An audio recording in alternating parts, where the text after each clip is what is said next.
करते हैं। कल तक हमने जो श्लोक पढ़े थे वो थे मेरे ख्याल से 33 तक कर लिया था अपन ने, राइट? जी प्रभु जी। है ना, आज 34 से रहेगा, 2.34। ठीक है, तो मंगलाचरण से स्टार्ट करते हैं। ओम अज्ञानतिमिरन्धस्य ज्ञानांजन शलाकया चक्षुरुन्मीलितं येन तस्मै श्री गुरुवे नमः। नमो ओम विष्णुपादाय कृष्णप्रेष्ठाय भूतले श्रीमते भक्तिवेदांत स्वामीति नामिने। नमस्ते सरस्वते देवे गौरवाणी प्रचारिणे निर्विशेष शून्यवादी पाश्चात्य देशतारिणे। जय श्री कृष्ण चैतन्य प्रभु नित्यानंद श्री अद्वैत गदाधर श्रीवासादि गौर भक्तवृंद। हरे कृष्णा कृष्णा कृष्णा हरे हरे, हरे राम राम राम हरे हरे। हरे कृष्णा। क्या बात है, आज भक्त काफी कम हो गए हैं। 24 लोग ही आए आज हमारे यहाँ। रामनवमी के दिन कल ज्यादा तपस्या हो गई लग रहा है सबसे। ठीक है, तो अब जो है ना थोड़ा सा हम जो है ना, अच्छा एक चीज और बोलना चाह रहा हूँ मैं। आप सबको तैयारी करनी है 11 से लेके 30 तक की, जो भगवान ने आत्मा का ज्ञान दिया ना 11 से 30 तक के श्लोक में, उस सबको आप तैयारी करके रखेंगे। मैं किसी भी दिन पूछ लूंगा, आपको थोड़ी सी तैयारी वर्किंग करके रखनी है। और 11 से 30 इसको आप तैयारी कर लीजिएगा। जो भी रहेगा मैं पूछूंगा किसी भी दिन, हफ्ते भर में, 10 दिन में, कभी भी पूछ लूंगा, तो आपको बताना है। तो उसमें ज्यादा नहीं, खाली श्लोक बताना है और उसका जो एसेंस है, मेन मैसेज है, वो क्या है उसमें, वो बताना है मुझे। ठीक है, तो अब अभी तक जो हमने पढ़ा कि किस प्रकार, देखो अर्जुन को भगवान समझा रहे हैं कि तू युद्ध कर युद्ध कर युद्ध कर। और जो है ना अलग अलग से हमने 5 कारण देखे जो अर्जुन ने मना किया था। कौन कौन से 5 कारण थे, कौन बताएगा? युद्ध करने के, मना करने के, मतलब टालने के। एक एक भी बता सकते हो आप, एक बता दो, कोई भी एक बता दो, उसमें क्या है, एक एक बताओ। प्रभु जी पाप। पाप, बहुत सही कहा गौतम प्रभु ने, पाप। अमित प्रभु आप बताओ दूसरा कारण कौन सा था?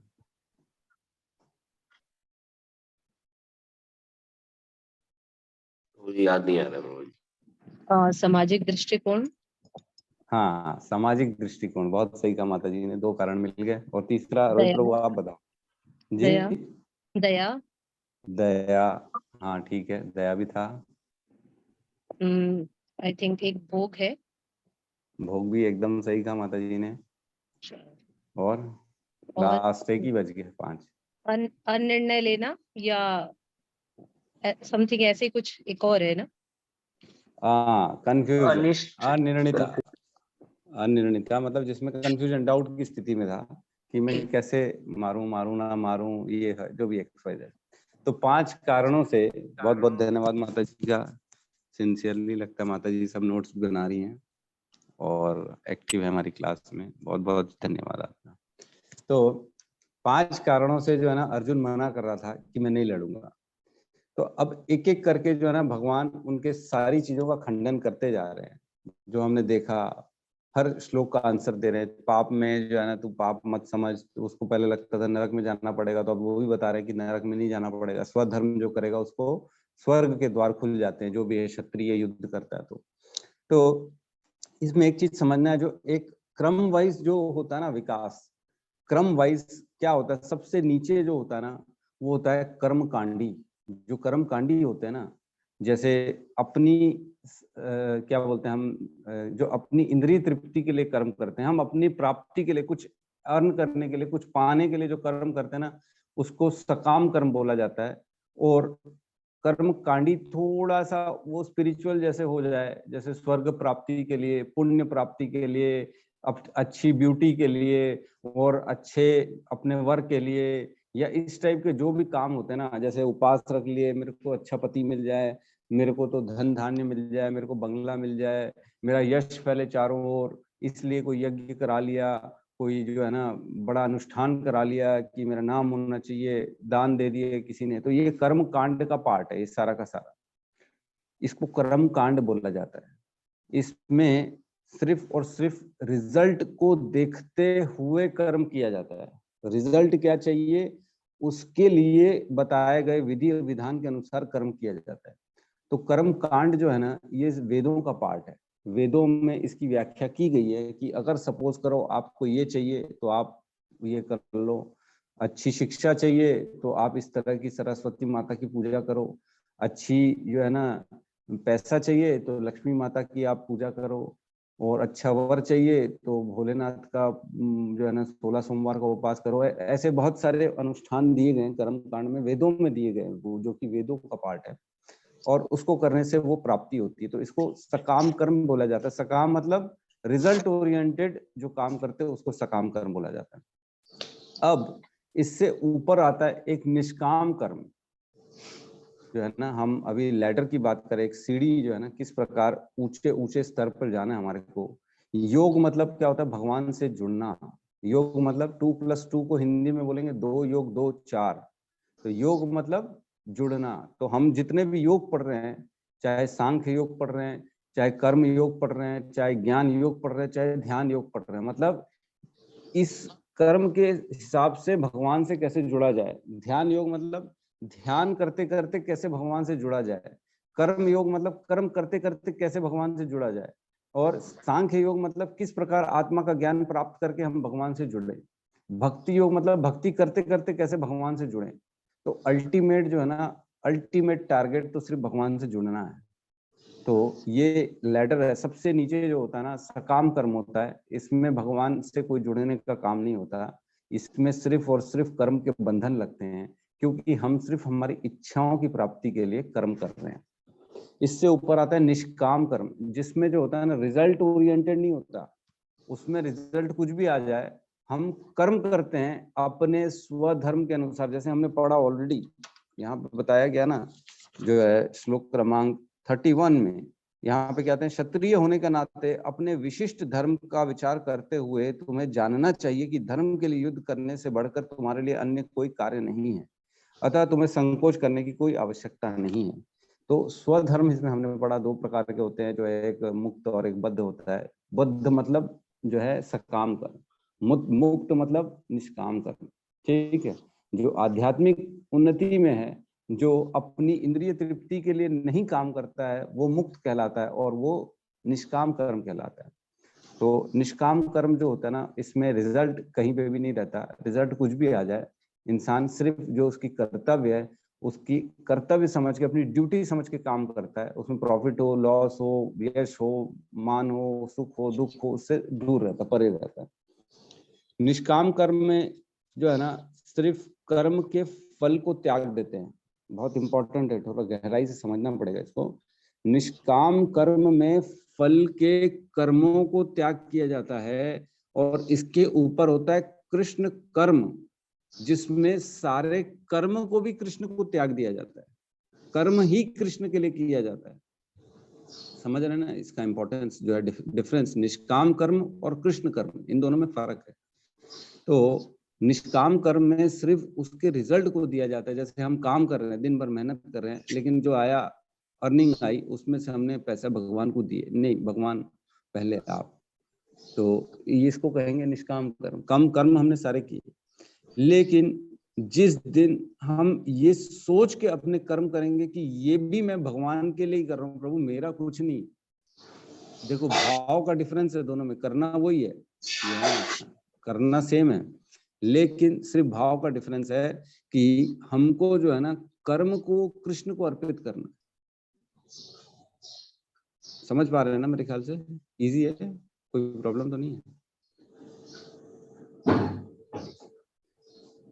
तो कृष्ण को हमको कर्म को डायरेक्ट अर्पण करना, मतलब दिन भर जो करें, चाहे मैं नहाऊं, चाहे खाऊं, चाहे ऑफिस जाऊं, चाहे कुछ काम करने जाऊं, चाहे मैं बच्चों को प्यार क्यों ना करूं, चाहे मैं खाना बनाऊं, चाहे मैं घर साफ करूं, चाहे जो भी करूं दिन भर में, वो सारे के सारे कर्म भगवान को अर्पित होने चाहिए।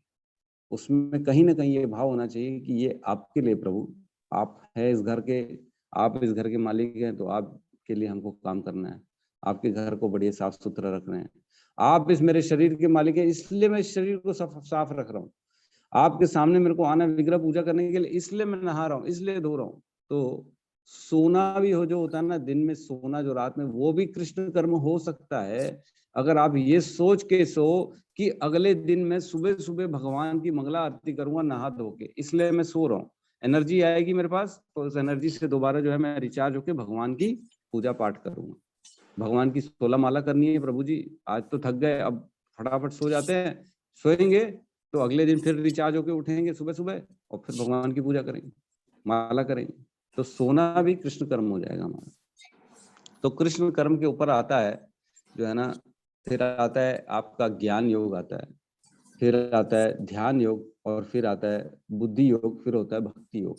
ये एक लैडर होता है जो हम आगे की चर्चाओं में करेंगे। तो सिर्फ निष्काम कर्म और कृष्ण कर्म और जो है सकाम कर्म, ये बहुत इंपॉर्टेंट था, इसलिए मैंने ब्रीफ में बता दिया आप लोगों को, ताकि जो है ना अब जिस प्रकार हमारी गीता आगे बढ़ेगी तो आप लोगों को इजी होगा समझने में ये चीज। ठीक है, किसी को कोई डाउट तो नहीं है?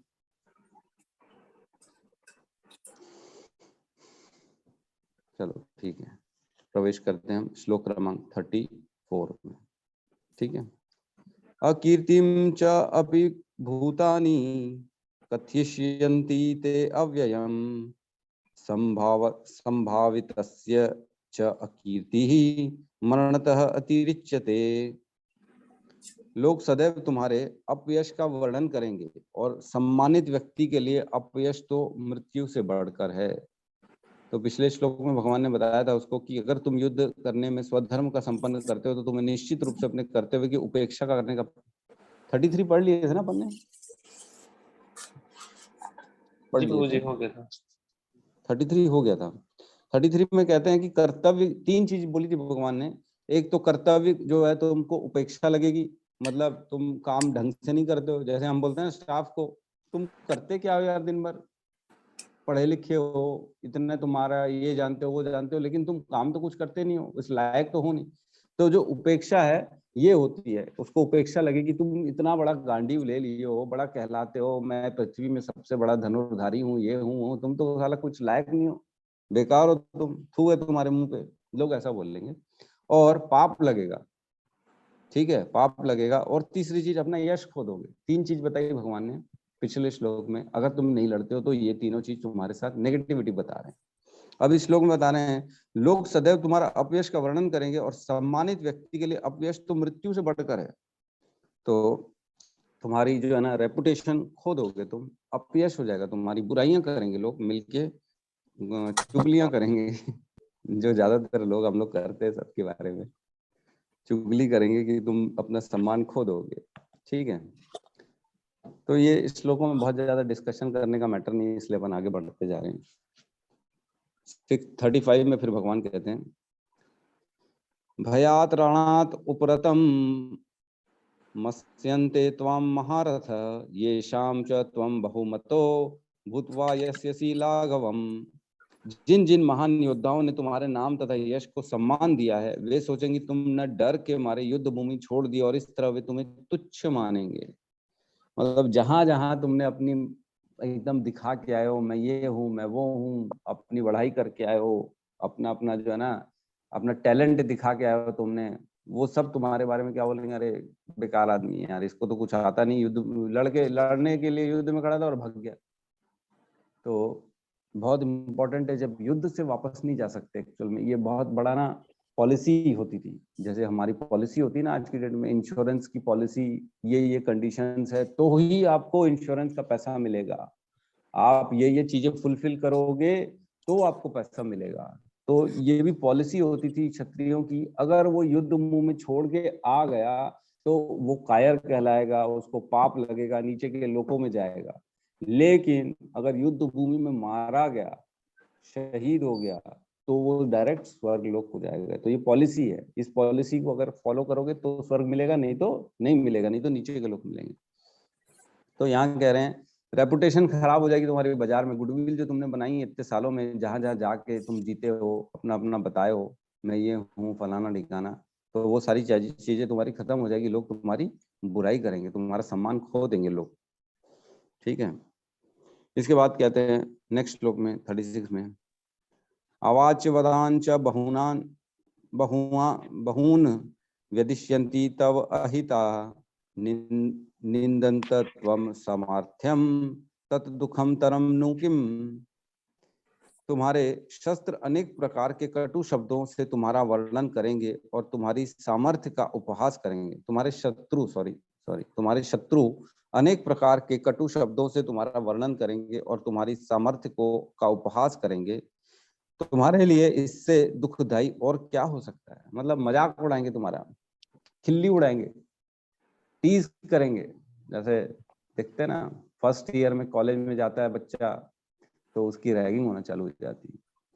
तो क्योंकि वो सामर्थ्य नहीं है, उसमें अंदर वो स्थिति नहीं है अभी कि वो सबको झेल सके, सबको मना कर सके, मैं तुम्हारी बात नहीं मानूंगा। क्योंकि सीनियर है, वो पिछले कई सालों से जो है ना वो काम करते आ रहे हैं, वहां पे उनका ग्रुप बन चुका है, और जो है आप उनके सामने जूनियर हो, अभी छोटे से हो, इसलिए वो तुम्हारे मजाक उड़ाते, खिल्ली उड़ाते हैं। तो इतने सीनियर होने के बाद सपोज करो कोई फाइनल ईयर में है और उसकी भी रैगिंग ले ले कोई जूनियर आके, तो ये कहाँ से संभव है? लोग मजाक नहीं उड़ाना, अरे पागल सीनियर है आदमी इतना, और तेरे लिए बच्चे लोग क्या क्या बोल रहे, देख बच्चे मजाक उड़ा रहे थे। तो इस प्रकार जो है ना अपना तुम्हारा मजाक उड़ाएंगे सब लोग। ये कह रहे हैं यहाँ पे, अपनी रेपुटेशन खोदोगे तुम बाजार में, और जो नए नए जूनियर बच्चे हैं, जो छोटे छोटे योद्धा हैं, वो तुम्हारे लिए उठ पटांग बोल लेंगे, तुम्हारे उपहास करेंगे और तुम्हारे सामर्थ्य का उपहास करेंगे, और तुम्हारे लिए ये दुखदाई है। इससे बड़ा और क्या दुख हो सकता है? एक टैलेंटेड आदमी के लिए, जैसे बोलते हैं ना हमारे यहाँ, बहुत वाकई में ये विकराल स्थिति है जो इंडिया का जो पॉलिसी बना दी है इन्होंने। एक तो वो बच्चा जो 80% लाता है नीट मतलब मेडिकल की पढ़ाई करने में, और एक वो बच्चा है जो 35% लाता है। तो 35% वाले को भी सीट मिल जाती है, क्योंकि वो ST SC है, क्योंकि उसकी रिजर्वेशन है, आरक्षण है उसके यहाँ। और जो सामर्थ्यवान है, जिसको वो मिलना चाहिए स्थिति, वो मिलती नहीं, उसको बाहर कर दिया जाता है। क्यों? क्योंकि तुम जनरल हो। तो ऐसी परिस्थिति आ जाती है यहाँ पे। तो जो दुखदाई होता है, ये बड़ा दुखदाई होता है, जो सामर्थ्यवान है उसको बाहर कर दिया जा रहा है, जिसको नहीं मिलना चाहिए उसको मिल जा रहा है। इसीलिए तो इंडिया पीछे हो रहा है। क्यों? क्योंकि जिसको जहां होना चाहिए वो है नहीं। शूद्र जो है वो नेता बन के बैठे हैं, जो क्षत्रिय है वो उनके खाली बॉडीगार्ड बन के बैठे हैं। जिसको ऊपर होना चाहिए वो ऊपर नहीं है, जिसको नीचे होना चाहिए वो नीचे नहीं है। इसीलिए पूरा सिस्टम तहस नहस हो रहा है, इसीलिए सारी चीजें खत्म होते जा रही है। लोभियों को जो है ना सत्ता मिलती जा रही है, और जो सिद्धांतवादी हैं उनका शोषण होते जा रहा है। ये परिस्थिति हो गई है। इसीलिए दुख जो है ना, इसीलिए विकराल स्थिति हो रही, कलयुग इसीलिए बढ़ते जा रहा है और बढ़ते चला जाएगा, क्योंकि गलत हाथों में सत्ता चली गई। तो यहाँ कह रहे हैं मजाक उड़ाया जाएगा तुम्हारा। फिर 37 में कहते हैं, हतो वा प्राप्यसि स्वर्ग जित्वा व भोग्यस्य महीम तस्मादिष्टुम कौन्तेय युद्धाय कृत निश्चय। हे कुंती पुत्र, तुम यदि युद्ध में मारे जाओगे तो स्वर्ग प्राप्त करोगे, या यदि तुम जीत जाओगे तो पृथ्वी का साम्राज्य को आप भोग करोगे। अतः दृढ़ संकल्प करके खड़े हो और युद्ध करो। तो अब यहाँ भगवान उसको बता रहे हैं दोनों परिस्थिति, अगर तू जीत जाता है तो क्या होगा, अगर तू मर जाता है तो क्या होगा। और इसके पहले बता दिया कि अगर तू रण छोड़ के भाग जाता है तो क्या होगा। तो वहां तो रेपुटेशन खराब, मजाक उड़ाएंगे। और जो एक क्षत्रिय के लिए है कि वो युद्ध छोड़ के भाग रहा है और उसका इज्जत खत्म हो गई, तो वो मृत्यु से बढ़कर है। तो ये चीज बता रहे हैं भगवान पहले ही उनको, कि तू छोड़ के भागेगा तो तेरे लिए मृत्यु से बढ़कर है। अब तू जीतेगा तो तेरे को पूरी पृथ्वी का राज्य मिलेगा, और अगर हारेगा तो तू स्वर्ग को प्राप्त होगा। मतलब कहते हैं ना कि जो है ना दोनों हाथ में लड्डू है, लड़ना है तो दोनों हाथ में लड्डू है, अगर छोड़ देगा तो तू कहीं का भी नहीं रहेगा। तो अब ऑप्शन ही नहीं है उसके बाद, युद्ध ही एक विकल्प बचता है भगवान के साथ। तो वही भगवान इसको हर प्रैक्टिकल इधर उधर हर एंगल से समझा रहे हैं, तू समझ मेरे भाई, तू समझ और लड़ने के अलावा और कोई काम नहीं है तेरे पास। ठीक है, 38 में प्रवेश करते हैं। सुख दुखे समय कृत्वा लाभालाभो जया जयो ततो युद्धाय युज्यस्व न एवं पापम अवाप्यसी। तुम सुख या दुख हानि या लाभ, विजय या पराजय का विचार किए बिना युद्ध के लिए युद्ध करो। ऐसा करने पर तुम्हें कोई पाप नहीं लगेगा। तो ये बहुत इंपॉर्टेंट श्लोक है। अब देखो इस श्लोक से जो ना थोड़ा सा गाड़ी की मूवमेंट चेंज हो गई है। अब हम कहाँ आ गए हैं? अब भगवान उसको निष्काम कर्म में ला रहे हैं। इसीलिए मैं थोड़ा सा आपको ब्रीफ में समझाया था। तो अभी तक जो था ना सकाम कर्म की बातें चल रही थी, पाप लगेगा, पुण्य मिलेगा, स्वर्ग जाओगे, अकीर्ति हो जाएगी, अपयश हो जाएगा तुम्हारा, तुम्हारे जो है ना भोग कैसे भोगोगे, वो बोलता है मैं कैसे भोगूंगा, मार लूंगा। तो ये सारी जो चीजें ना सकाम कर्म की बातें चल रही थी। लेकिन अब यहाँ से एंगल एकदम ट्विस्ट हो जा रहा है, भगवान पूरा ट्विस्ट कर दे रहे हैं, इसको निष्काम कर्म में ला रहे हैं। अब स्थिति ऐसी आ रही है।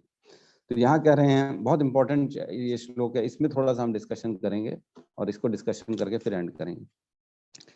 यहाँ कह रहे हैं तुम सुख या दुख, हानि या लाभ, विजय या पराजय का विचार किए बिना युद्ध के लिए युद्ध करो। ऐसा करने पर तुम्हें पाप नहीं लगेगा।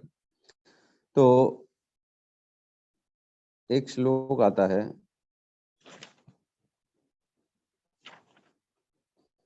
टू 2.48 और 57। 2.48 क्या श्लोक कहते हैं देखें। 2.48 में भगवान कह रहे हैं, हे अर्जुन, जय अथवा पराजय की समस्त आसक्ति त्याग कर समभाव से अपना कर्म करो। ऐसी समता योग कहलाती है। जहां पे जय और पराजय की भावना नहीं रहती है ना, उस भाव से अगर तुम लड़ोगे तो ऐसी जो है ना भावना को क्या कहेंगे, योग कहलाती है। दैट इज एक्चुअली योग, निष्काम कर्म योग जो है ना। योग मतलब जुड़ना, जुड़ेंगे कैसे? अगर ये भावना रहेगी तो। और कहते हैं 57 में भगवान, 57 है ना, पेज नंबर 110। यहाँ कहते हैं, इस भौतिक जगत में जो व्यक्ति ना तो शुभ की प्राप्ति से हर्षित होता है और ना अशुभ के प्राप्त होने पर उससे घृणा करता है, वह पूर्ण ज्ञान में स्थिर होता है। वेरी इंपॉर्टेंट लाइन है। जो शुभ की प्राप्ति से हर्षित होता है, शुभ मतलब जो हमको चाहिए था, जो हमने को सोचा था, जो अच्छा हमने सोचा अपने लिए, जो मेरे लिए शुभ है, वो कार्य मेरे को मिल गया। जो मैंने सोचा था मेरे इससे दोस्ती हो जाए, मेरी की ये नौकरी लग जाए, मेरी ये बीवी बन जाए, मेरा ऐसे बच्चे हो, शुभ जो भी हमने सोचा था अपने शुभ, वो प्राप्त हो जाए तो आदमी खुश होता है। हर्ष होने का कारण यही है, जो मैंने चाहा वो मैंने पाया। लेकिन जो मैंने नहीं चाहा वो पाया, मतलब दुखी होने का कारण है शोक। तो अशुभ प्राप्त होने से घृणा नहीं करता, वह पूर्ण ज्ञान में स्थित है। तो ज्ञानी मतलब एज पर भगवान वो है जो अपनी चीज पाने पे भी जो जो उसकी इच्छा होती है पूर्ण होने पे वो सुखी नहीं होता, और जो नहीं प्राप्त होने पे दुखी नहीं होता। दैट इज जो है ना ज्ञानी। तो दोनों का अगर हम सार डालें इस श्लोक में, तो यहाँ भगवान कह रहे हैं तुम सुख या दुख, हानि या लाभ, विजय या पराजय का विचार किए बिना युद्ध के लिए युद्ध करो। बहुत इंपॉर्टेंट है, युद्ध के लिए युद्ध करो। तो युद्ध के लिए युद्ध करो मतलब कौन बताएगा? युद्ध के लिए युद्ध करो,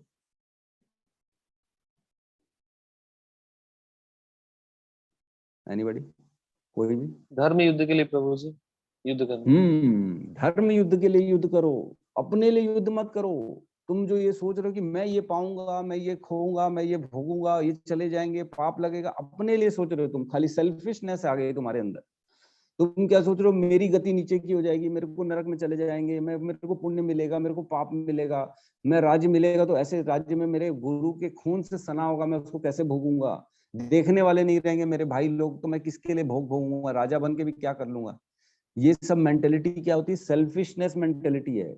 अब भगवान कह रहे हैं उसको सेल्फलेस बनो, अपने लिए युद्ध मत करो, युद्ध के लिए युद्ध करो, मतलब धर्म के लिए युद्ध करो, स्वधर्म के लिए। बहुत इंपॉर्टेंट है।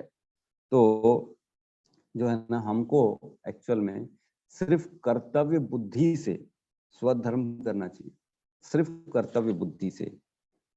तो हमारा कर्तव्य क्या है? सपोज करो हम एक जो है ना अपने घर के भी मेंबर हैं और अब कोशिश कर रहे हैं कि कैसे भगवान की भक्ति में जुड़े, भक्त बनने की कोशिश कर रहे हैं।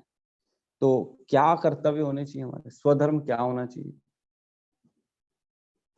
एक एक करके बताओ, कोई भी एक पॉइंट बता दो, मेरा धर्म ये होना चाहिए। हाँ, हरे कृष्णा प्रभु जी, दंडवत प्रणाम। जी प्रभु प्रभु जी, जी। सबसे पहले तो अपने माता और पिता के जो जैसे वो कहते हैं उनके बात मानना चाहिए। हमारा सबसे पहला कर्तव्य है कि उनके मतलब आगे का पालन करना चाहिए हमें। हाँ ठीक है, प्रभु जी ने मतलब कहा एक अच्छा माता पुत्र पिता। बनना चाहिए, हमें एक अच्छा पुत्र बनना चाहिए। हाँ, पुत्र या पुत्री जो भी है वो हमारे को धर्म सही करना चाहिए। स्वधर्म ये है कि घर में जो हम जिसके भी बेटे हैं बेटी हैं वो धर्म पूर्ण करना चाहिए। ठीक है, और कौन बताएगा? हरे कृष्ण प्रभु जी। हरे कृष्ण जी प्रभु जी, प्रणाम। हरे कृष्ण। अगर पुरुष है तो उनको जो है धन अर्जन करने के लिए काम करना पड़ेगा, कहीं ना कहीं नौकरी करनी पड़ेगी। नौकरी करनी पड़ेगी धन अर्जन के लिए। धन अर्जन कर घर चलाने के लिए। हाँ, घर वाले जो मेरे पे निर्भर हैं उनका मेरे को पोषण करने के लिए काम तो करना पड़ेगा। ये है सही बात, कि ना कि सिर्फ धन। धन थोड़ा सा ऐसा हो जाता है कि मैं अपने लिए कमा रहा हूँ शायद। ठीक है जी, सोनिका माता जी। हरे कृष्णा प्रभु जी, दंडवत प्रणाम। जी प्रभु माता जी, जी, हरे कृष्ण। हमें जो जो ड्यूटीज ठाकुर जी ने दी हैं, जो हमारे रिश्ते नाते हैं, उनको निभाते हुए हमें भक्ति में भी आगे बढ़ना चाहिए। अपनी ड्यूटीज को साथ में चलाते हुए भक्ति में आगे बढ़ने की कोशिश।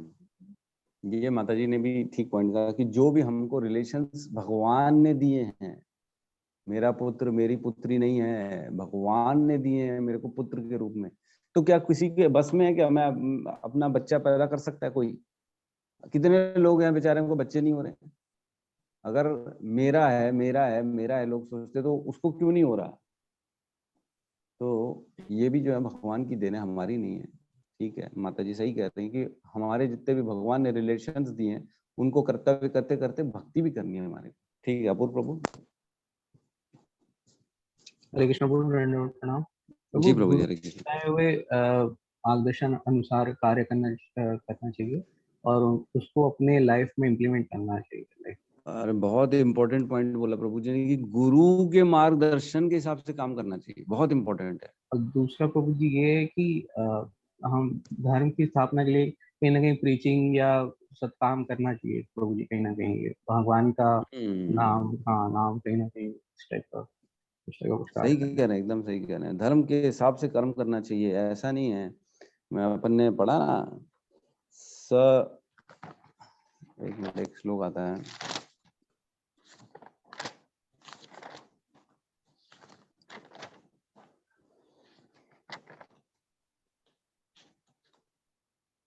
जिसमें कहते हैं कि ऐसे गुरु को, ऐसी माता को, ऐसे पिता को, ऐसे संबंधों को सबको त्याग देना चाहिए जो हमारे को भगवान की जो है ना भक्ति नहीं करने देते हैं। भगवान की भक्ति में जो अड़ंगा लगाते हैं ना, ऐसे को त्याग देना चाहिए। स गुरु स पिता च अपि माता बंधुओ अपि च शिक्षयेत चेत सदा स्मर्तुम हरेर नाम एव केवलम। जो गुरु, जो माता, जो बंधु, जो शिक्षक, वही सच्चा है जो भगवान हरि का नाम सिखाए, भक्ति में हमको आगे बढ़ाए। वो ही एक्चुअल में सच्चा रिलेशन है, ना कि वो जो है ना बांधने का कर्म। एक्चुअल में हम ना 3 रस्सी से बंधे हुए हैं, सतोगुण, रजोगुण और तमोगुण। ये 3 गुणों की रस्सी से बंधे हुए हैं और हमको ये रस्सी दिखती नहीं है। तो ये रस्सी दिखती भी नहीं और बंधे भी हुए हैं। इस बंधन के हिसाब से ही हम कर्म करते हैं सारे। हमारे जो डिसीजंस होते हैं, हम जो कर्म में फंसते जाते हैं, कर्म बंधनों में, इन तीनों गुणों के आधार पर फंसते हैं। तो जैसे जैसे हम भक्ति करते हैं ना, हम अपने इस गुण को अपलिफ्ट करते जाते हैं। नीचे जो तमोगुणी है वो धीरे धीरे रजोगुणी में आएगा, रजोगुणी जो है वो सतोगुणी में आएगा, सतोगुणी जो है वो शुद्ध सत्व की तरफ बढ़ेगा। तो इन बंधन से छुटकारा पाना बहुत इंपॉर्टेंट है। तो हमारे को जितने भी कर्म होते हैं ना हमारे, वो इन रस्सियों में और बांधते हैं और बांधते हैं। जो हम इंद्रिय तृप्ति के लिए कर्म करते हैं, किसी को झूठ बोल रहे हैं, किसी से पाप कर रहे हैं, अपनी इच्छा के लिए दूसरों का हानि कर रहे हैं, तो ये जितना भी कर रहे हैं ना, ये हम और बांधते जा रहे हैं अपने आप को। और बंधन अगेन जीवन का कारण है। दूसरी योनि मिलेगी ना, उन बंधनों के कारण मिलेगी और अकॉर्डिंगली मिलेगी। नीचे की योनि या मनुष्य योनि या तकलीफ की योनि जो भी मिलेगी, वो उन बंधनों के कारण मिलती जाएगी। तो यहाँ एक चीज बहुत इंपॉर्टेंट है, और एक और इम्पोर्टेंट चीज है ना जो अपन समझ में नहीं आ रहा है इस श्लोक में, कि हम जितने भी काम करें उसमें ये कैसे पॉसिबल है कि उसका रिजल्ट ही ना सोचें, उसमें सुख दुख ना सोचें, उसमें लाभ हानि ना सोचें, और विजय पराजय ना सोचें और काम करें। ये पॉसिबल है क्या? ये पॉइंट देखो कैसे ट्विस्ट कर रहे हैं यहाँ पे। ये कैसे पॉसिबल है कि हम जो भी काम करें उसमें ये सोचे ही ना कि हमको पैसा मिल रहा है कि ना मिल रहा है, हम सुखी हो रहे हैं कि नहीं हो रहे हैं, ये सोचे नहीं, लेकिन काम करें। कौन बताना चाहेगा इसको कौन काटना चाहेगा इस पॉइंट को? हाँ अपूर्व प्रभु, बिल्कुल काटिए जी। प्रभु जी क्या होता हमारे है सीए जैसे साहब है अपूर्व प्रभु, मैं बता दूं सबको, ये चार्टर्ड अकाउंटेंट हैं, नहीं पढ़े प्रभु लिखे जी, हैं, टैक्स तर्क कंसल्टेंट। तर्क और डिस्कशंस में बहुत आगे रहते हैं हमेशा ये। जी जी। प्रभु जी क्या होता है जैसे हम अपने जैसे फ्यूचर का अपन अगर करने लगे और चीजें होती चली गई अपने हिसाब से, तो एक तो घमंड आ जाएगा पहली बार, और फिर वो कहीं ना कहीं हमको गलत रास्ते में ले जाएगा। इसलिए भगवान कहीं ना कहीं बताना चाह रहे हैं कि हमको फ्यूचर नहीं पता है, लाइक भगवान को सब पता है, तो इसलिए कहना चाह रहे हैं कि तुम उसके बारे में जज मत करो अभी, लेट इट बी, कि जैसे जो चल रहा है तुम अपना काम करते जाओ, फल की चिंता मेरे ऊपर छोड़ दो, मैं उसको देख लूंगा, जिसको जिस हिसाब से देना है उसको हिसाब से दूंगा। हाँ ठीक है, फल की चिंता मत करो तुम, भगवान कह रहे हैं फल की चिंता मत करो, सुख दुख की चिंता मत करो, लाभ हानि की चिंता मत करो, लेकिन जो हम कर्म कर रहे हैं उसमें बिल्कुल भी ना सोचें कि पैसा मिलेगा कि ना मिलेगा, उन्नति होगी कि ना होगी, जॉब छोड़ूं दूसरी जॉब करूं, ये तो फिर विचार ही नहीं आएगा कभी जीवन में। प्रगति का विचार जो है ना, जो ग्रोथ का विचार है, वो नहीं करेगा आदमी। आज सपोज करो जिस भी स्थिति परिस्थिति में है, क्या वो आशा ना करे कि मेरे को पैसा ज्यादा मिले?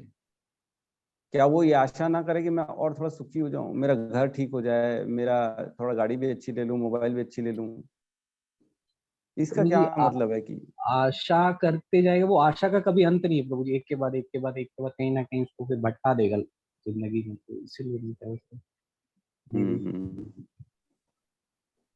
हरे कृष्ण ठीक है प्रभु जी प्रभु जी। माता जी। धन्यवाद प्रभु जी। जी अगर माता जी हम बोलिए। निष्काम कर्म करेंगे और पूर्ण सरेंडर होकर भगवान को पूर्ण रूप से सरेंडर होकर करेंगे, तो हाँ, भी भगवान खुद ही मतलब ये सब चीज का इच्छा ही खत्म हो जाएगा। इच्छा खत्म हो जाएगा, सुख नहीं दुख मतलब का, लाभ हानि का, वो तो ठीक है, लेकिन क्या जो बोलते हैं ना एक जीवन में थोड़ा सा, क्या बोलते हैं इसको, थोड़ा सा जो प्रगति के लिए थोड़ा सा ज्यादा चेस करता है, जिसको बोलते हैं ना मेरे को आगे बढ़ना है, मेरे को यहाँ पहुंचना है, मैंने तो टारगेट बना के रखा है कि एक दिन मैं वो बनूंगा, सीईओ बनूंगा, डायरेक्टर बनूंगा, एक दिन तो मैं ये बनूंगा, तो वो क्या गलत है क्या? जी ज्योति माता जी। हरे कृष्णा प्रभु जी, दंडवत प्रणाम। जी माता प्रभु जी जी, बताइए। जब हमारी भगवान पे डिपेंडेंसी बढ़ जाती है तो फिर हम ये चीजें मैटर नहीं करती, और जो भी गीता पढ़ता है, जो भी थोड़ा भगवान को मानने लग जाता है, उसको समझ में आता है कि फिर ये सब चीजें भी बंधन देंगी, तो वो इन चीजों को अवॉइड करना शुरू कर देता है, और भगवान पे ही डिपेंडेंट हो जाता है कि जो भी मिलेगा, लाइक हाँ आपकी बात सही है, लेकिन इसमें थोड़ा सा ना एकदम जो है ना एकदम बारीकी वाला इसमें पॉइंट नहीं निकल के आ रहा है। ठीक है भगवान पे डिपेंडेंसी भी ठीक है और सब चीज ठीक है, लेकिन क्या किसी के अंदर अगर जील है किसी को काम करने की, देखो मैंने अपन ने डिस्कशन किया स्वधर्म, जिसका स्वभाव जैसा होता है उसको वैसा कर्म करना चाहिए। जिसका स्वभाव है सपोज करो टैलेंटेड है एकदम, तो क्या उसको आगे नहीं बढ़ना चाहिए? उसको प्रभु जी कर्म में आगे बढ़ के उसको ये समझ में आ जाता है कि मेरे एफर्ट्स शायद मेरे एफर्ट से कुछ नहीं होने वाला, और ये सब कुछ भगवान का दिया हुआ होता है, तो वो इस चीज को एक्सेप्ट कर लेता है। लाइक वो सरेंडर इतना हो जाता है भगवान से कि वो एक्सेप्ट कर लेता है कि जो भी मुझे अच्छा या बुरा या जो भी एक्सट्रीम या लो मुझे मिलेगा, वो मेरे एफर्ट से नहीं, वो भगवान के विल से मिलेगा। तो हाँ वो ये तो ठीक है, एक्सेप्टेंस। मेरे एफर्ट से नहीं मिलेगा, रिजल्ट तो ठीक है भगवान की दया है, कर्मण्येवाधिकारस्ते मा फलेषु कदाचन मा कर्म फल हेतुर्भुर माते संगवस्तु कर्मणि। मतलब कर्म का अधिकार मेरे अंदर है, लेकिन फल का अधिकार नहीं है, फल भगवान ने डिजायर्स उसके कम हो जाते हैं मुझे लगता डिजायर्स भी ठीक है, लेकिन एक बात बताइए, सपोज करो आप ही हो, अब आपकी फैमिली है, आपके बच्चे बड़े हो रहे हैं, तो आप कहीं ना कहीं तो सोचोगे मैं अपने बच्चों के लिए प्लान करूं, उनका फ्यूचर है, उनको पढ़ाना है, लिखाना है, एजुकेशन है, तो मेरे को थोड़ी सी वर्क हार्ड करनी चाहिए, मेरी कहीं से भी सैलरी थोड़ी सी बढ़नी चाहिए, इनकम बढ़नी चाहिए, और मेरे को घर ऐसा प्लान करना है ताकि आगे चल के बच्चे को स्टडी के लिए फैसिलिटी मिले, वो फैसिलिटी मिले, मेरी भी थोड़ी तबीयत आगे चल के हो सकती है 19-20 हो, तो मेरी सेविंग होनी चाहिए। तो कम से कम टारगेट मैं अब ऐसा रखूं कि साल में मेरे को 5 लाख रुपए एक्स्ट्रा बचाने हैं, जो अभी तक मैं बचाते आई थी। तो कहीं ना कहीं तो कुछ ना कुछ प्लानिंग होती है, ठीक है, रिजल्ट हमारे हाथ में नहीं है, लेकिन क्या ऐसी प्लानिंग करके इसको इम्प्लीमेंट करना ठीक है कि नहीं है? तो मुझे वक्त इतना लॉन्ग टर्म प्लान्स करते ही नहीं है कि इतना हम इतना, आई गेस मैं तो नहीं करती, तो शायद पता नहीं, इतना लॉन्ग टर्म प्लान्स करते ही नहीं है, और सब कुछ भगवान पे अगर हम छोड़ देते हैं तो मुझे नहीं लगता इतना इतना प्लानिंग करने का भी ये वर्क इम्प्लीमेंट होगा, या ये वर्क में आगे होगा या नहीं, पता नहीं। आपको कौन सा आंसर चाहिए, मैं उसको पिक नहीं कर पा रही हूँ। नहीं, हरे मैं कृष्ण बस ये प्रभु। पूछना चाह रहा हूँ। जी हाँ जी, हरे कृष्ण बोलिए। प्रभु जी, कृष्ण कर्म तो उसी के अंदर में आएगा जिसमें सुख दुख लाभ हानि है और कोई भी प्लान ही नहीं है, जो भी है हो रहा है, सही हो रहा है। नहीं वो तो ठीक है, सब हो रहा है, सही हो रहा है। आप फिर जो है भक्ति करने के लिए 4 दिन छुट्टी मार दोगे, काम नहीं करोगे, तो क्या वो भी ठीक है? नहीं, वो तो होते रहेगा। नहीं, सपोज करो आपकी ओवर टाइम ड्यूटी लगी हुई है, आप जो है ना अब थोड़ा सा टाइट शेड्यूल हो गया, भक्ति जितनी करते थे नहीं कर पा रहे, तो फिर कैसे करोगे? सब कृष्ण पे छोड़ देंगे, सब हो हाँ जाएगा कृष्ण मैनेज। पे छोड़ दें। हाँ ठीक है। प्रभु जी, एक श्लोक है जिसमें जो मिल नहीं रहा है, जिसमें भगवान मतलब स्वयं बोलते हैं कि जो कोई मतलब मनुष्य इस काम भाव से मेरी सेवा करते हैं तो वो मेरी संरक्षण में रहते हैं, मतलब वो सब चीज उन्हें प्रदान करते हैं। हाँ वो तो ठीक है, योगक्षेम वहाम यम, भगवान कहते हैं कि जो उसके पास नहीं है उसको मैं देता हूँ, और जो उसके पास है मैं उसकी रक्षा करता हूँ। 9 नंबर अध्याय में वो श्लोक है। हाँ, योगक्षेम 9.22 अनन्या चिंतयत माम ये जना परुपासते तेषाम नित्य अभियुक्ता नाम योगक्षेम वहाम्यम। जो अनन्य भक्ति में मेरी चिंतन में लगा रहता है, अनन्य भक्ति में, तो पूर्ण रूप से जो भगवान की शरणागति में ना, उनकी भगवान रक्षा करते हैं, उनके पास जो नहीं होता वो प्रदान करते हैं, और जो है उनका वो रक्षा करते हैं। ऐसा है जो अनन्य चिंतय हो तुम, अनन्य तरे, मतलब पूर्ण रूप से लगा हुआ है। हम पूर्ण रूप से कहाँ, अपन तो पार्शियल लगे हुए हैं। जी सोनाली माता जी कुछ हरे कहना चाह कृष्ण रही प्रभु। हैं। हरे कृष्ण, कौन? रजत प्रभु आ गए जी भैया। हाँ, प्रभु जी मैं ये बोल रहा था, जैसे अपनी ये जो आप बोल रहे थे कि इच्छाएं, मतलब जैसे कि भाई हमको काम बढ़ाना है या कुछ कैरियर में आगे बढ़ना है या ऐसा सेटअप बना लूं जिससे मैं भक्ति अच्छा कर पाऊं, ये तो आती है। मतलब आप अगर अपन प्रयास करेंगे कि ये ना आए हमारे मन में, हम भक्त हैं, हमारे मन में ऐसा नहीं आना चाहिए, लेकिन ये आएगा। मतलब ये तो 100% आएगा कि भाई मैं कैसे चीजों को और अच्छा मैनेज कर दूं या ऐसा अच्छा कर दूं, चाहे मेरी भक्ति में ही मेरे को आगे सपोर्ट हो पाए। तो ये आप काम ज्यादा, जैसे आप बोले कि 4 दिन छुट्टी मार दो और भक्ति में लग जाओ, तो आप नहीं कर सकते क्योंकि आपका चीजें डिस्टर्ब होने लग जाएंगी उससे। तो वो तो करना ही है, मतलब आपको वो तो करना ही पड़ेगा, लेकिन आपको बस ये साथ, मेरे अनुभव के साथ में ये हमको ये देखना चाहिए कि उस करने के दौरान हम कृष्ण को ना भूल जाएं। मतलब कर्म तो करें ही, लेकिन साथ में कृष्ण को, मतलब अपना एक, जैसे जब हम कृष्ण को याद करते तो हमारा एक थॉट ये रहता, नहीं यार मेरे को परिवार का भी देखना है, जिम्मेदारियां भी संभालनी है, वो नहीं करूंगा तो कैसे चलेगा। वैसे ही जब हम काम करें तो हमारे दिमाग में ये भी आना चाहिए कि अरे यार मैं ज्यादा भी घुस जाऊंगा तो कहीं मैं कृष्ण को ना साइड कर दूं या समय कम दे दूं। तो ये चीज तो करनी तो रहेंगी हमको, कर्म जो है ये तो करने ही पड़ेंगे, ऐसा अपन उसको इग्नोर नहीं कर सकते, मेरा मन। हरे कृष्ण। एक्चुअली हरे प्रभु कृष्ण जी प्रभु इतने देर से यही पूछ रहे हैं कि डिजायर को लेके रिजल्ट ओरिएंटेड होना चाहिए कि नहीं, करके कोई भी नॉर्मल पर्सन को ना भक्ति में रहे चाहे नहीं रहे, बेसिकली, राइट? हाँ, क्वेश्चन तो सब यही है, मिला जुला के डिजायर्स जो है हमारे को फुलफिल बट करने प्रभु के जी, लिए कितना। डिजायर्स तो फुलफिल करते ही कृष्णा, अदरवाइज वर्ल्ड एक्सपेंड नहीं हो पाता। लाइक कोई ना कोई, हम पहले अगर देखा जाए तो मोटर इंजन था नहीं, उसके बाद अभी तो ईवी तक आ गया, तो कहीं ना कहीं कोई ना कोई डिजायर कर रहा है सब चीज को लेकर, इसलिए एक्सपेंड हो रहा है यूनिवर्स में भी वो तो सब काम कर्म ही कर रहे हैं ना, अब उनकी बात छोड़ो, वो तो खाली उनको चाहिए वही, उनको यश चाहिए, उनको मान चाहिए, उनको पैसा चाहिए, वो तो उसी लिए कर रहे हैं। हम अपनी बातें कर रहे हैं जो थोड़ा बहुत भक्ति में लगे हुए हैं, उनकी क्या जो है मेंटेलिटी क्या होनी चाहिए, सोच क्या होनी चाहिए, हरे ये कृष्ण बात प्रभु जी। जी सोनाली माता जी, हरे कृष्ण। प्रभु जी, अगर हम एक श्लोक आता है भोक्ता राम यज्ञ तपस्याओं वाला, तो उसमें अगर हम सोचे कि सर्व लोक महेश्वर मतलब सब चीज के भोक्ता भगवान है और हम सिर्फ यज्ञ करने वाले हैं, मतलब कर्म करने वाले हैं, तो उसके लिए अपने यज्ञ को पूर्ण करने के लिए हमें जो भी इच्छा कर सकते हैं और सब चीज हाँ के ये तो भोक्ता सही है, भगवान एकदम है। सही कहा माता जी ने कि भोक्ताराम यज्ञ तपसाम, हर चीज को भोगते भगवान ही है। हम सोचते हैं कि हम भोगने वाले हैं, लेकिन भगवान भोगते हैं। ठीक है, एकदम सही कहा माता जी। और भी कुछ कहना है माता जी? नहीं प्रभु जी, बस इतना ही कहना था। ठीक है, हरे कृष्णा राहुल प्रभु प्रभु कुछ जी। कहना चाह रहे हैं? जी हरे जी कृष्णा प्रभु माता जी।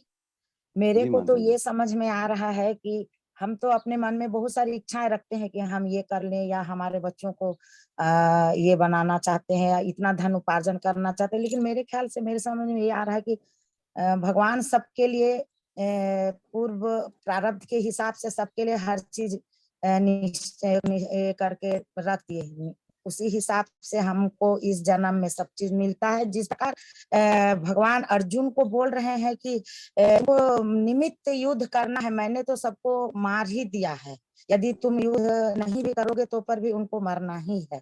तो भगवान ने ही हमारे लिए हर चीज को निश्चित करके रख दिया कि हम इस प्रारब्ध के हिसाब से हमें इस जन्म में हमें मिलना ही है, चाहे हम उसके लिए कितना भी इच्छा रखें। हमारी इच्छा तो पूरी करते हैं भगवान, लेकिन हमारे कर्म के अनुसार वो चीज हमें मिलता है। मेरे समझ में ये आ रहा है। माता जी का भी कहना सही है एकदम कि प्रारब्ध के अनुसार मिलता है, प्रारब्ध में जो निश्चित है वो मिलेगा ही मिलेगा। ठीक है, राहुल प्रभु भी कुछ कहना चाह रहे हैं, रेज हैंड इनका, बताइए राहुल प्रभु। हरे कृष्ण प्रभु जी। हरे कृष्ण, बताइए। सबका विचार सुना, लगभग मेरा भी वैसा ही था कि कल मैं एक मूवी देख रहा था हरि दर्शन, तो उस पे भी प्रहलाद जी वही बोलते हैं कि आप भगवान का नाम लीजिए, हरि का जाप कीजिए और सब चीज उनके ऊपर छोड़ दीजिए, वो जो करेंगे आपके लिए अच्छा ही करेंगे और अपना कर्म करते रहिए ऐसा करके। तो मैं भी वही, इच्छा तो होनी चाहिए मेरे ख्याल से, क्योंकि जब तक आपके अंदर कुछ करने की, कुछ बनने की अगर इच्छा नहीं होगी तब तक आप तो आगे भी नहीं बढ़ सकते। बस में भी रहिए और अपना कर्म भी करते रहिए और जो जो होगा कृष्ण जी ही करेंगे आपका उद्धार। ठीक, बिल्कुल सही कहा प्रभु जी ने। जी सोनिका माता जी, आप भी बताइए क्या कहना है? हरे कृष्णा प्रभु जी। मुझे ये लगता है कि कर्म तो हमें करना ही पड़ेगा ना, कर्म के बिना हम नहीं रह सकते, लेकिन हमें अपना बेस्ट देना चाहिए, चाहे वो रिलेशनशिप्स में है चाहे वो भक्ति में है।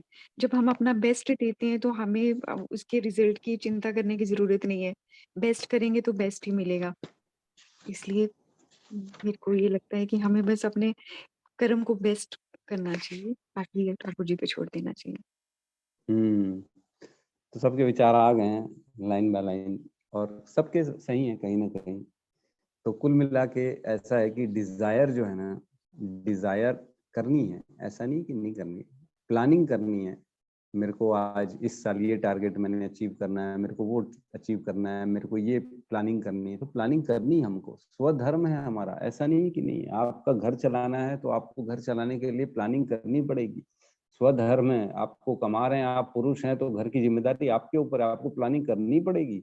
आपको ऐसा नहीं सोचना है कि जो है ना, मतलब कि मेरे को ये मैं प्राप्त ना करूं, ये प्राप्त ना करूं, ऐसा नहीं। प्राप्त करने की ठीक है, प्लानिंग करनी है, कोशिश करनी है, एक्चुअल में प्लानिंग करके कोशिश करनी है।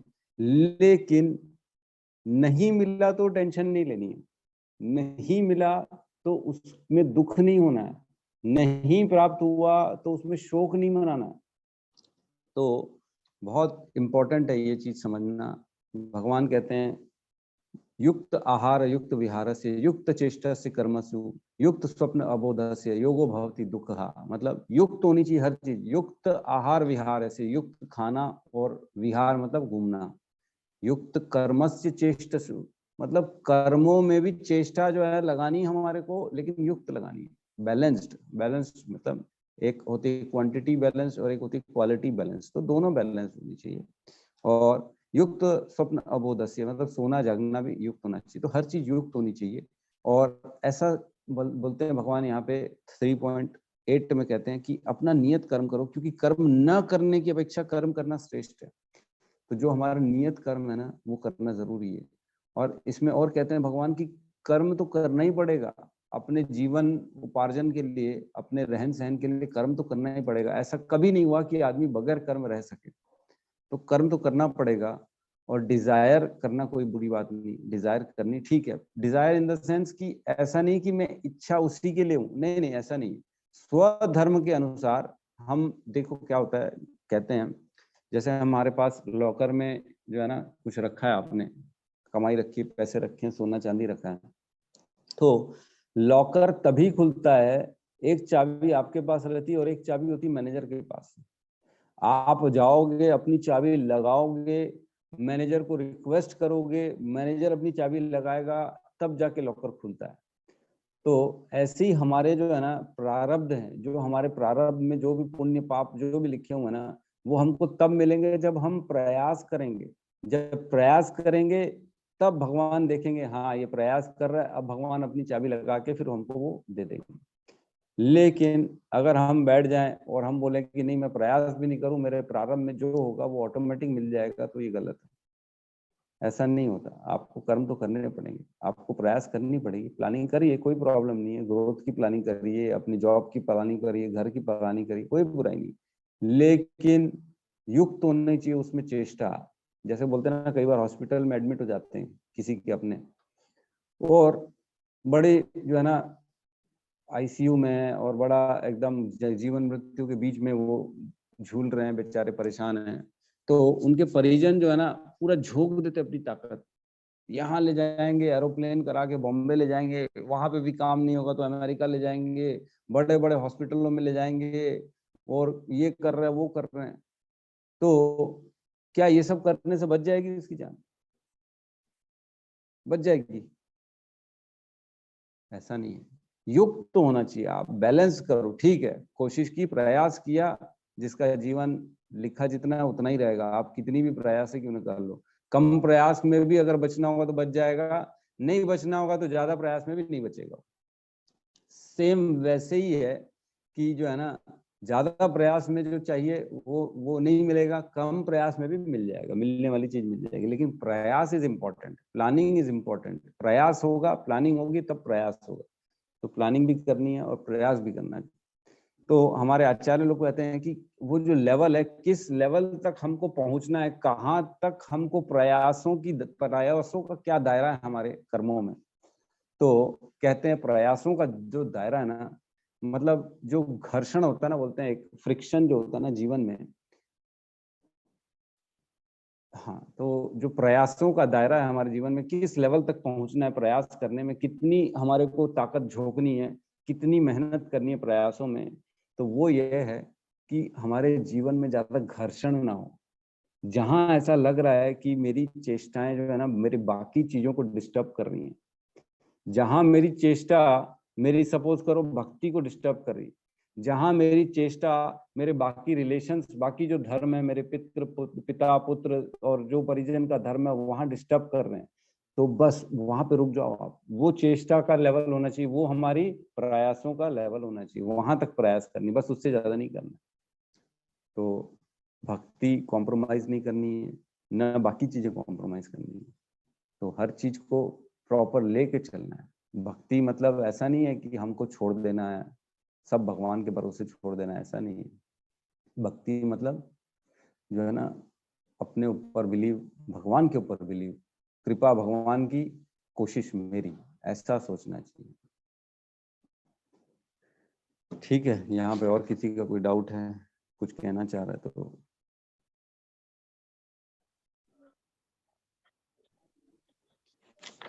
हाँ प्रभु जी, ये 36 में ना एक शब्द आया है अयाचित दया भाव पर और अनायाचित, इसका मतलब क्या होगा प्रभु जी? अयाचित दया भाव मतलब ये तात्पर्य में आया क्या? हाँ तात्पर्य में है प्रभु जी, अयाचित और अनायाचित। 36 के? हाँ प्रभु जी 36। प्रारंभ में ही भगवान कृष्ण को अर्जुन से अयाचित दया भाव पर आश्चर्य हुआ था और उन्होंने इस दया भाव को अनार्योजित बताया था। तो कौन बताएगा भाई, हिंदी में कौन एक्सपर्ट है? ये उचित और अनुचित ही होना चाहिए मेरे को लगता है। कृष्ण को अर्जुन उचित दया भाव पर आश्चर्य, अनुचित पे जो है ना आश्चर्य किया और दया भाव को अनुचित बताया। ऐसे जो है ना दया भाव को अनुचित बताया। उचित और अनुचित समझ सकते हो मेरे को लगता है, इसमें और तो कोई बहुत बड़ी गहरी बात नहीं है। जी प्रभु जी। हाँ, हरे कृष्ण प्रभु जी। ठीक है। हाँ, हरे कृष्ण। रोहित प्रभु जी की जय हो। प्रभु जी एफर्ट तो करना ही पड़ेगा ना। जैसे हम भैया, जैसे कोई मरणासन है, उनको जैसे हम देश विदेश ले जा रहे हैं, बाहर इलाज कराने ले जा रहे हैं, है ना, तो एफर्ट तो करना ही पड़ेगा ना। एक चीज, दूसरा चीज, सपोज करो प्रभु जी जैसे कोई बहुत बड़ा डिसीज आ गया किसी केस में, और अभी हम लोग इसमें देखते हैं यूट्यूब वगैरह में या जिसमें भी है, करोड़ रुपए का इंजेक्शन लगता है, एक इंजेक्शन में उसका जो है ठीक होना रहता है। तो वो क्या वो छोड़ देगा क्या? जैसे लोगों से सहायता मांगते हैं, करते हैं, तो उसमें उस स्थिति में क्या करना चाहिए? वो तो एफर्ट तो करना ही पड़ेगा ना लास्ट तक के। भले ही मृत्यु और वो जो है भगवान के हाथ में है, लेकिन लॉन्ग टाइम तक तो एफर्ट करना ही पड़ेगा ना। नहीं तो देखो ऐसा है कि अभी वही डिस्कशन चल रहा है कि किस हद तक आपको जाके एफर्ट करना है। वही तो बातें चल रही है कि एफर्ट का जो लेवल है वो क्या होना चाहिए। तो ऐसा लेवल नहीं होना चाहिए कि बाकी सारी चीजों में कॉम्प्रोमाइज हो रहा है। आपके पास नहीं है, आपने जो है ना मंग के 10 जगह से जो है ना खाली मंग के अपने बच्चे का इलाज कराने की कोशिश कर रहे हो। तो ये उचित मेरे को ऐसा लगता है कि धर्म संगत नहीं है ये। ऐसा नहीं होना चाहिए, क्योंकि जिसके जो प्रारंभ में वो मिलेगा ही मिलेगा। तो इसकी गहराई में एक बार और जाना पड़ेगा, लेकिन इतना एक्सट्रीम लेवल पे नहीं जाना चाहिए। बचाने के लिए करोड़ों के इंजेक्शन लग रहे हैं, ठीक है। अगर देखो मेरी बात समझो यहाँ पे, अगर उसकी बाकी चीजें कॉम्प्रोमाइज नहीं हो रही हैं तो वो करे। आप सपोज करो करोड़ों रुपए खर्चा करने में सक्षम हो, आपको कोई प्रॉब्लम नहीं तो करो, कोई प्रॉब्लम नहीं। लेकिन जो सक्षम ही नहीं है बेचारा, तो वो कैसे करेगा? वो मंगे जा रहा है, सालों से मांग रहा है कि मेरे बच्चे को इलाज कराना है, सालों से मांगे जा रहा है। यूट्यूब में आ रहे हैं, व्हाट्सएप में आ रहे हैं कि प्लीज दान दे दो मेरे को, मेरे बच्चे का इलाज करना है, ये करना है। तो मेरे ख्याल से एज पर मेरी बुद्धि ये अनुचित है, इससे कुछ होना नहीं।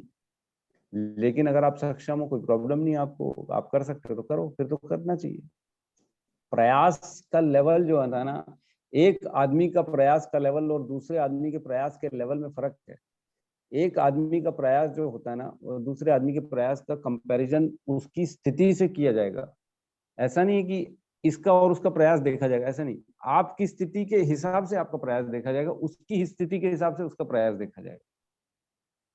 ठीक है। तो अगर आपके कंफर्ट लेवल में है, आप प्रयास करो, करना भी चाहिए, और प्रयास तो करना ही पड़ेगा, अदरवाइज उसका रिजल्ट नहीं मिलेगा। लेकिन प्रयास के लिए आपने अपना सब कुछ खत्म कर दिया, वो नहीं होना चाहिए।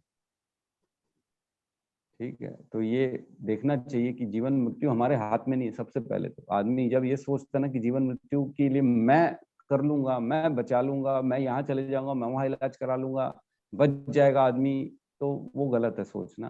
प्रयास करना चाहिए, ठीक है, प्रभु की इच्छा रही तो हम बचा लेंगे, हम नहीं, प्रभु बचा लेंगे उनको। मैं ये कोशिश कर सकता हूँ, इतनी मेरे में सक्षमता है कि मैं ये कर सकता हूँ, तो वो करेंगे।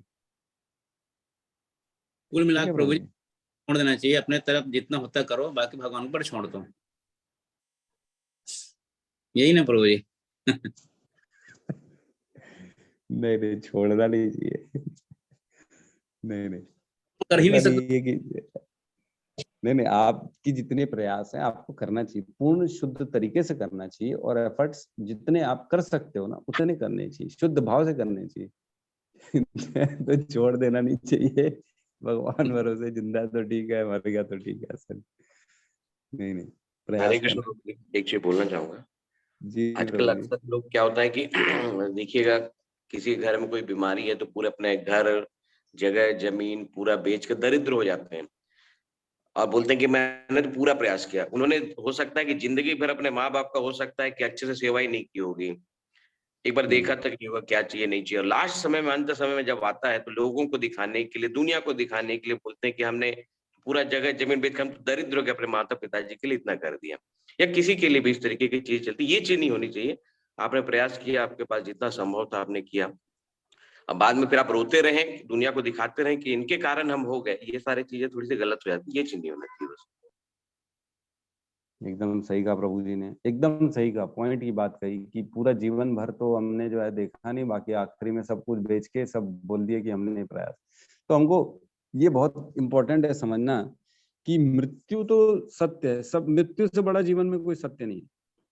मृत्यु सबकी आनी है, सबको मरना है, एक न एक दिन तो मरना है, कोई जल्दी कोई लेट से मरना है।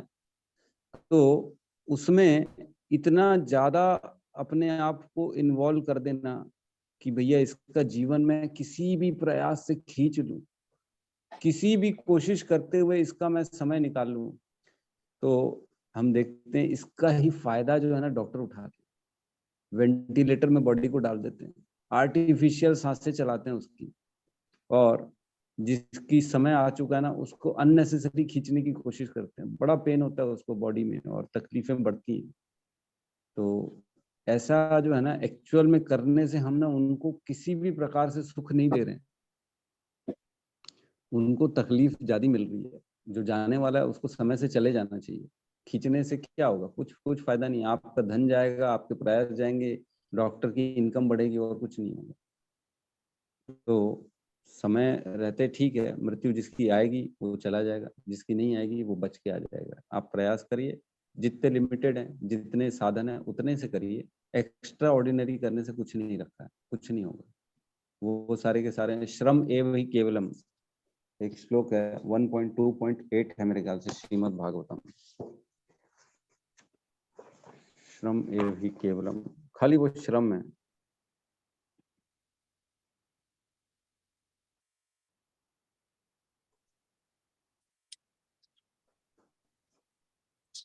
वन 1.2.8 हाँ, यहाँ मनुष्य द्वारा अपने पद के अनुसार संपन्न की गई वृत्तियां यदि भगवान के संदेश के प्रति आकर्षण उत्पन्न न कर सकें तो निरीव्यर्थ का श्रम होता है। तो ठीक है, इसमें ये सब चेष्टा और ये सब नहीं लिखी है, लेकिन ये लिखा है कि जो अपने पद के अनुसार संपन्न की गई वृत्तियां जो भी हैं भगवान के संदेश के प्रति आकर्षण उत्पन्न, मतलब भगवान के प्रति जो भी कर्म करे तब तो ठीक है, बाकी सारे कर्म जो है ना वो श्रम एव ही केवलम है। तो ठीक है, हम जो है ना न्यूट्रल होके काम करें, न्यूट्रल होके प्रयास करें और कोशिश करें बचाने की, एक्स्ट्रा ऑर्डिनरी जाने से कोई मतलब नहीं, वो श्रम एव ही केवलम है। खाली जो है ना खाली लेबर जा रहा है, श्रम जा रहा है और उसका रिटर्न कुछ नहीं आएगा। ठीक है, मेरे ख्याल से अब पॉइंट अपना ये क्लियर हो चुका है। ठीक है,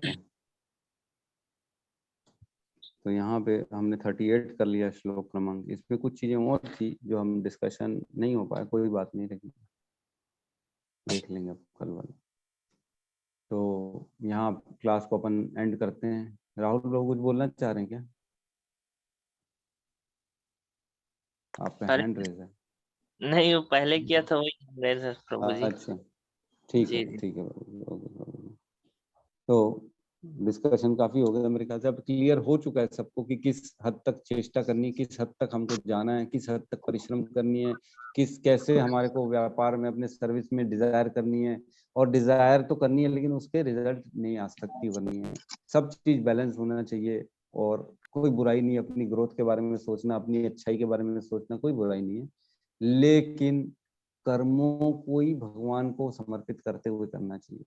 बहुत इंपॉर्टेंट है, अपने लिए नहीं, भगवान के लिए। हर चीज जो प्राप्त हो रही है वो भगवान की कहीं ना कहीं किसी न किसी हिसाब से भगवान की सेवा में लगनी चाहिए, ये होना चाहिए। ठीक है, तो हम आज का क्लास को एंड करते हैं यहाँ पे, और हरे कृष्ण महामंत्र का एक जाप कर लेते सब मिलके। ठीक है, हरे कृष्णा हरे कृष्णा हरे कृष्णा कृष्ण हरे हरे राम राम राम हरे हरे। सभी भक्त वृंद की जय पाद की जय। निताई गौर प्रेमानंद। हरि हरि बोल।